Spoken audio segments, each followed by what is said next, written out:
For years, she was just Aunt Cara.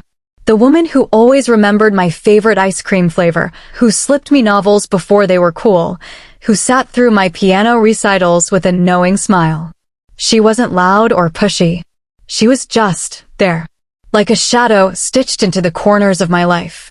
Not quite family, not quite stranger, always orbiting. At every milestone, every holiday, every achievement, she was present. But never front and center. She wasn't my mother. Not in the way Marla, the woman I called Mom, was. Or so I thought. So when she showed up at my door at midnight, something in me knew the fabric of my world was about to rip wide open. The knock came sharply, 3 precise raps, loud and steady. Not the kind you mistake for the wind or a neighbor's prank. My eyes snapped open. The room was dark save for the blue glow of my phone charging on the nightstand. I wasn't dreaming. I knew that kind of knock. It carried intent. Urgency. For a few seconds, I just lay there, listening. The knock didn't come again immediately, but it didn't need to. My gut was already twisting. I tossed the covers aside and patted down the hall, my socks slipping slightly on the wooden floor. Another knock. This time slower. More deliberate. I paused at the front door, fingers hovering over the curtain. My heart thudded against my ribs like it was trying to escape. I wasn't expecting anyone. No one should be here. Then I looked out. Cara. Her face, usually calm and composed, was tight with something unreadable. Rain poured behind her, making her hair cling to her face. She was wearing that long dark coat I remembered from when I was little, the one she always wore on stormy days. She looked like she'd stepped straight out of a nightmare or a memory. Or both. I cracked the door, keeping the chain on. Cara? What are you doing here? It's past midnight. Is something wrong? Her voice was low and hoarse. We need to talk, Olivia. Right now. I hesitated, every instinct telling me this was more than it seemed. I unlatched the chain and opened the door. She stepped inside without waiting, bringing with her the cold scent of rain and something else, a strange, electric tension that set every nerve in my body buzzing. You look awful, I said, half joking, trying to ground myself. What happened? She didn't smile. She didn't even sit. She just stood there in the middle of my living room, soaked, clutching a folder like it contained something dangerous. I didn't want to do this now, she said. I swore I'd wait until the time was right. But we're out of time. I stared at her. What are you talking about? Wait for what? Her eyes locked onto mine, and in them I saw something that made my breath hitch. A kind of grief laced with guilt. And beneath that, fear. I'm not your aunt. I never was. I blinked. What? Cara, I don't have time for Olivia. Listen to me. She stepped closer. I'm your mother. Your birth mother. Everything stopped. My first instinct was denial. Laughter bubbled up but never made it out. I just stared. You're not serious. This is a joke, right? Some weird, breakdown thing. It's not a joke, she said softly.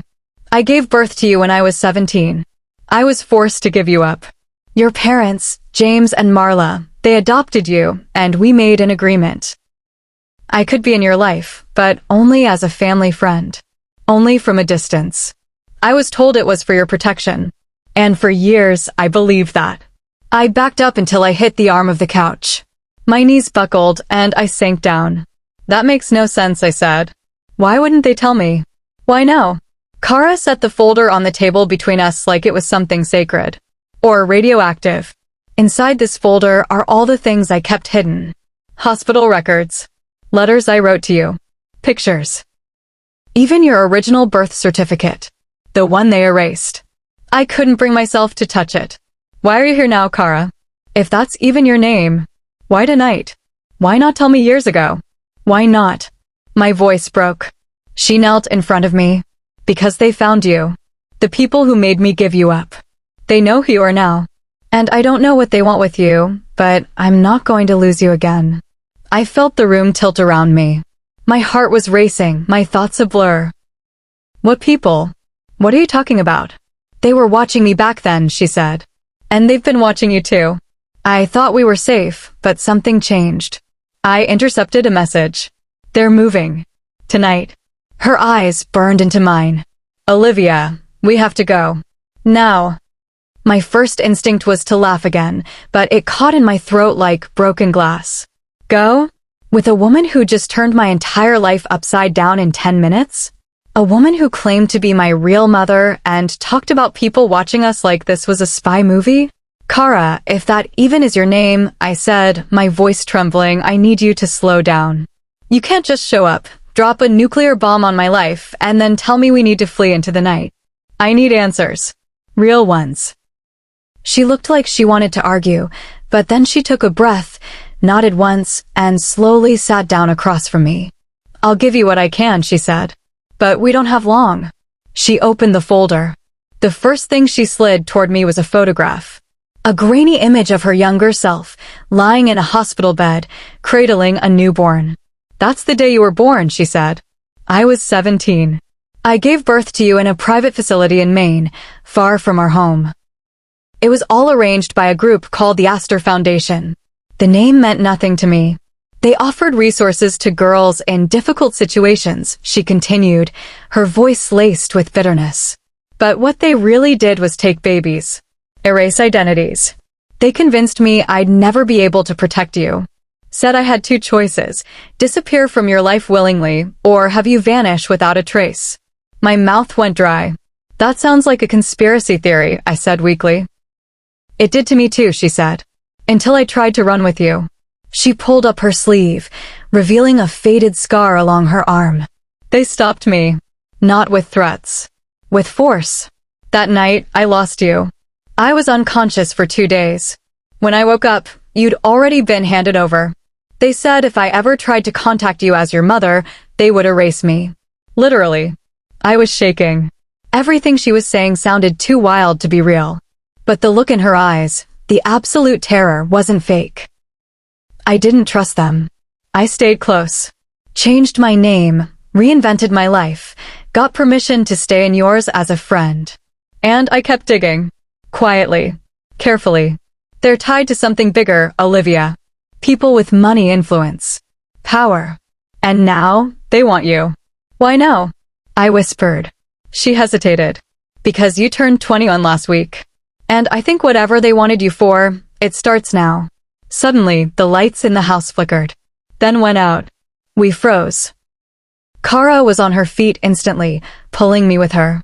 They found us. We need to move. Now. I could barely think.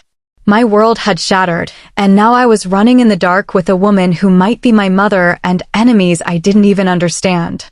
As we scrambled out the back door, I turned one last time toward my home, my so-called safe space. A figure stood just beyond the trees. Watching. Waiting. And I knew with chilling certainty, this was only the beginning. The rain pounded the roof of the car like war drums, each drop a reminder that the world as I knew it had cracked, and I was being dragged through the fracture line, deeper into something I didn't understand and never asked to be part of. Cara gripped the steering wheel with knuckles white as bone, her eyes fixed on the winding road ahead. We hadn't spoken much since we fled the house, and the silence inside the car felt more deafening than any siren or scream. The folder lay on the dashboard between us, and I found myself glancing at it like it was radioactive, a bomb of truth I still hadn't dared to open fully. I kept replaying the image in my head, the silhouette in the trees, perfectly still, like it belonged there, like it was part of the forest, part of the night. It didn't flinch. It didn't chase. But somehow, that stillness was more terrifying than if it had run straight at us. The tires hissed against the wet asphalt as we turned onto a back road I didn't recognize. The trees leaned in, their bare branches like skeletal hands brushing against the windows. I wrapped my arms around myself, the chill in the car sinking into my bones, though I wasn't sure if it was the cold or just raw fear. Where are we going? I asked finally, my voice barely a whisper against the hum of the engine. Cara didn't look at me. Someplace safe. A cabin. Off-grid. Belonged to a man I trusted. Belonged? Past tense. She hesitated. He disappeared a year ago. I kept it just in case. Just in case. Those 3 words spoke volumes. Just in case someone tried to finish what they started. Just in case the lies she'd buried unearthed themselves. Just in case I finally found out who I was and who I wasn't. You said they want me because I turned 21, I said, feeling the truth pulling at my gut like a hook. But what does that mean? What changes now? Her jaw tensed. There are things about you, Olivia. Things even you don't know. I laughed, but it was a bitter, hollow sound. You think. I mean biologically, she said, and for the first time since the night began, she looked truly afraid. Not just of being caught, but of me. What are you talking about? The Astor Foundation wasn't just a place for troubled girls, she said. It was a lab. A front. They weren't just stealing babies, they were making them. Playing with genetics. Enhancing traits. Intelligence. Memory. Immunity. And more. Are you saying I'm some kind of experiment? You were the only one to survive. The words hung there like ash in the air. I didn't breathe. I couldn't. There were others, she continued, her voice breaking, cracking open old wounds. But they didn't make it past infancy. Or they weren't stable. You were different. You were perfect. Perfect. I snapped, my voice rising. I'm a person, not some lab rat. I know that, she said, her hands gripping the wheel tighter. I fought to keep you out of their hands. That's why I ran. Why I hid. But the Foundation, they've been rebuilding. And they want what they created. What did they do to me? You haven't noticed it? She asked, glancing at me now. The memories? The dreams that feel like they aren't yours? The way you heal faster than normal? The way you just know things sometimes before they happen? My skin went cold. I had noticed. Little things. Cuts that disappeared overnight. Vivid dreams of places I'd never been. That time I knew my professor would fall during a lecture 2 seconds before it happened. I had chalked it up to coincidence. Genetics. Intuition. But now I wasn't sure. They think you're the key, Cara said. To what, I don't know. But I know they won't stop. Not until they get you back. A flash of light appeared behind us in the rearview mirror. Headlights. One set. Then another. Cara cursed under her breath. How did they find us so fast?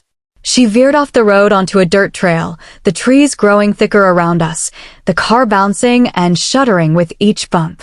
The lights followed. My heart slammed into my ribs. We're not going to make it, I whispered. Cara's voice was steel. Yes, we are. The cabin appeared like a ghost from the trees.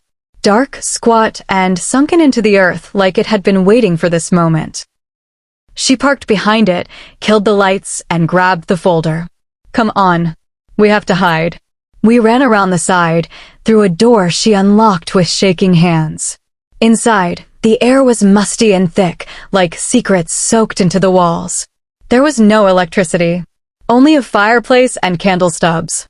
She lit one and turned to me. They can track your phone. Do you have it? I handed it to her and without hesitation, she smashed it with a hammer from the wall. Then she opened a trapdoor in the floor. Get in. I stared at her. Now. I climbed down into the darkness and she followed, sealing the door above us. Silence. And then, the sound of car doors slamming shut outside. Voices. Men. Multiple. Calm. Professional. Search everything, one of them said. She was here. She has the girl. Cara reached for my hand in the dark and squeezed it tight. No matter what happens, she whispered, you are mine. And I will never let them take you again. When the sun rose the next morning, it felt like waking in a different world, not because of the weather or the trees outside Cara's cabin window, but because of everything I now knew. I hadn't slept much. Neither had she. We'd sat in silence for hours after arriving, wrapped in blankets, sipping lukewarm tea from mugs that hadn't seen the light of day in years. The night had been quiet. No headlights. No shadows in the trees. Maybe it was safe for now. Or maybe they were just watching from farther away.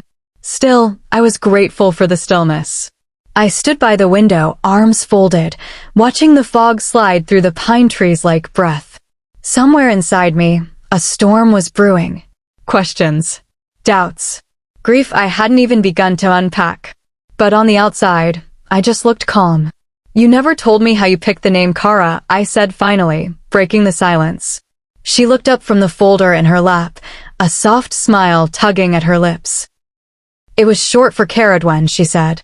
An old name. Mythical. Welsh. She was a figure of transformation. I thought it fit. I turned that over in my mind. Transformation. Yeah, that's one word for it. She watched me carefully. You don't have to believe me all at once. I don't think I know what I believe anymore, I replied. I just know that I can't go back to the way things were. She nodded slowly, then reached for something on the table. A photograph. One I hadn't seen before. I stepped closer. It was a picture of us.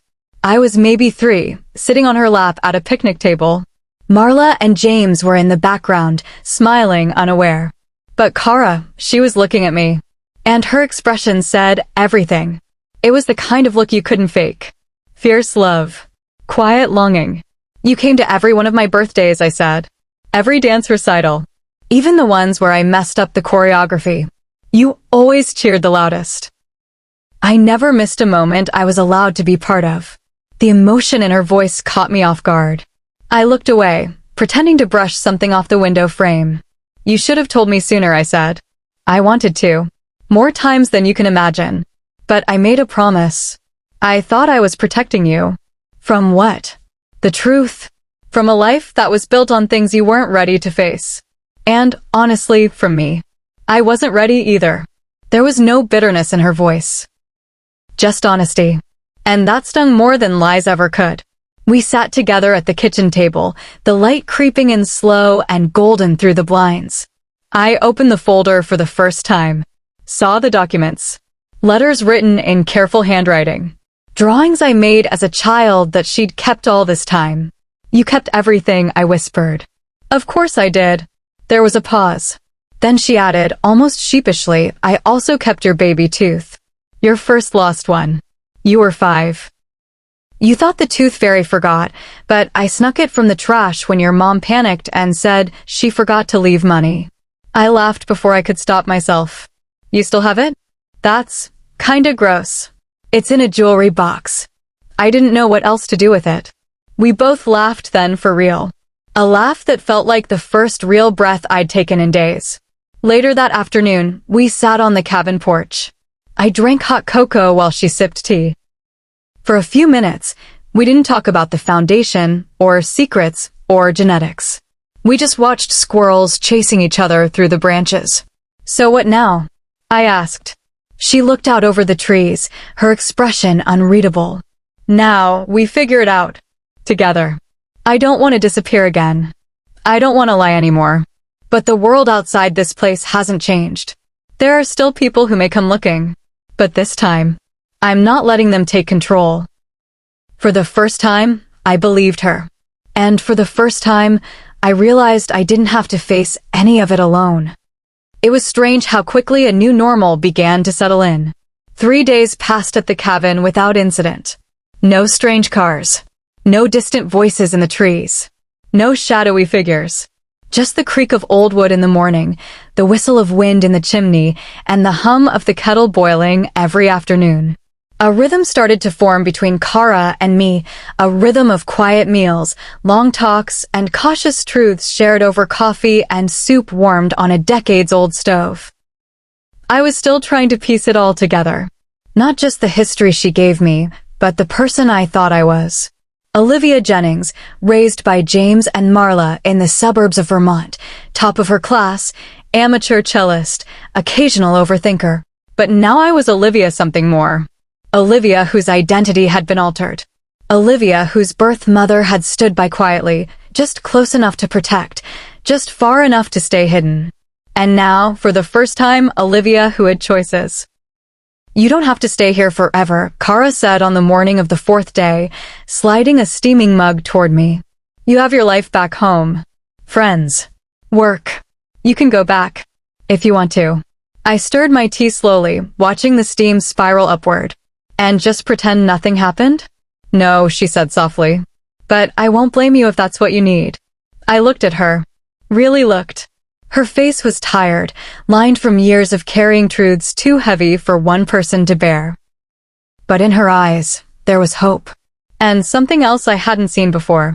Uncertainty. What would you do if I left? I asked. I don't know, she admitted. Maybe finally write that memoir I've been threatening the universe with. Maybe go to Italy and learn how to paint. Maybe, she smiled, follow you from a polite distance like I used to, but with less secrecy. I laughed at that. Genuinely. That actually sounds creepier. She laughed too, and the sound echoed off the cabin walls, light and full.